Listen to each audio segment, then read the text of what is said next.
Bonsoir à tous et merci beaucoup pour ce soir. Je suis dans la joie d'être encore avec vous. Euh, je suis venu pour répondre aux questions. Les questions que les followers m'ont posées par rapport à la situation de la guerre. Bon, écoutez, moi je ne travaille pas à la présidence. Je vous ai toujours dit.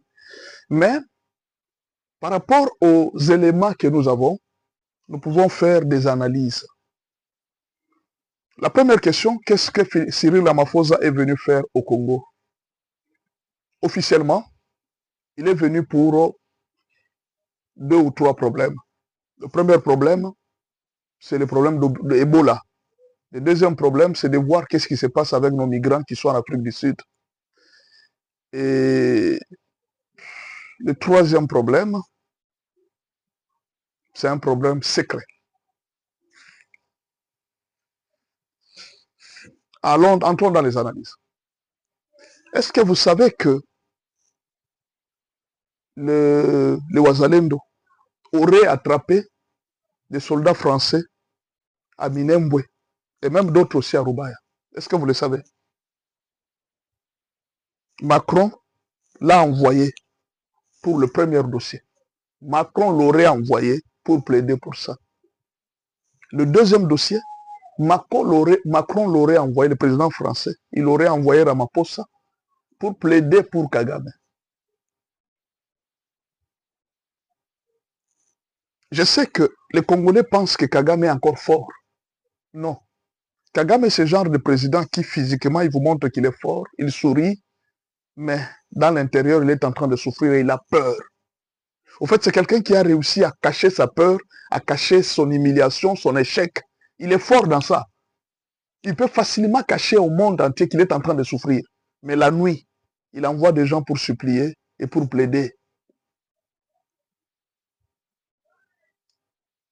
Ramaphosa est venu pour faire entendre la voix de Macron et de Kagame auprès de Félix pour lui dire que non, bon, écoutez, monsieur le président Félix,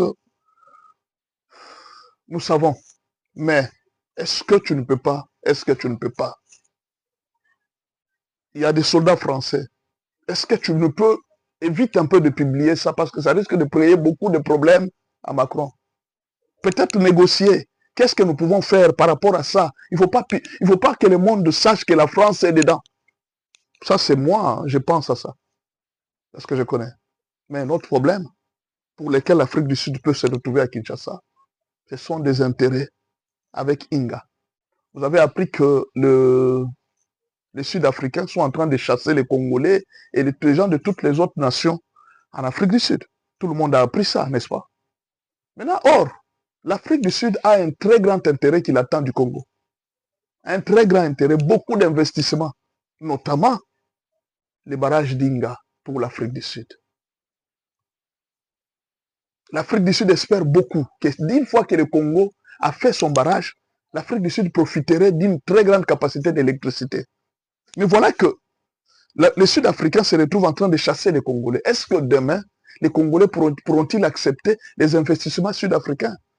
On parle de Vodacom, on parle de MTN, et on parle de beaucoup d'entreprises sud-africaines qui sont en Afrique.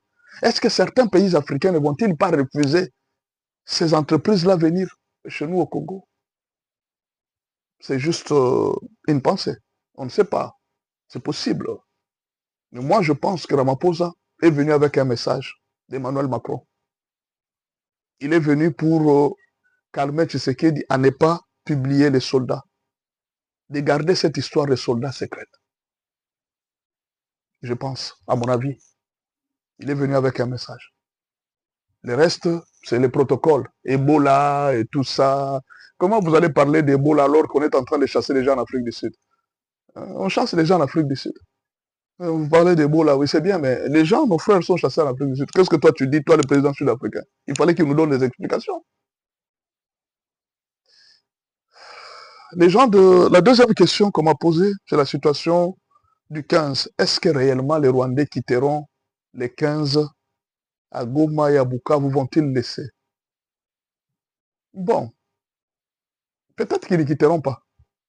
Mais le grand problème, c'est la conséquence. Les Américains sont très malins. Vous avez suivi la réunion d'Africom. Africom a réuni les chefs d'état-major, je crois, des pays des Grands Lacs, ou même des pays africains, à Luanda. Pourquoi on a exclu Kagame? C'est un message. Au fait, en réalité, ce que je dois dire aux Congolais, la guerre actuelle, elle ne se passe plus entre Kinshasa et Kagame. Je vous ai déjà dit ça. La guerre actuelle, c'est entre la Chine et les États-Unis, mais au Congo. La Chine et l'Union européenne, mais au Congo. Donc, la Chine, l'Union européenne combattent les Américains au Congo, en RDC. C'est ça la guerre qui se trouve là. Chacun est en train de négocier sa part. Comment est-ce que je vais me retrouver dans cette guerre? Comment est-ce que je vais me retrouver moi aussi dans cette situation? Chacun est en train de négocier ce qui est à lui. Mais en attendant, le peuple est en train de mourir. Que fait le gouvernement? Le gouvernement est-il lâche? Le gouvernement ne peut pas bloquer l'espace aérien.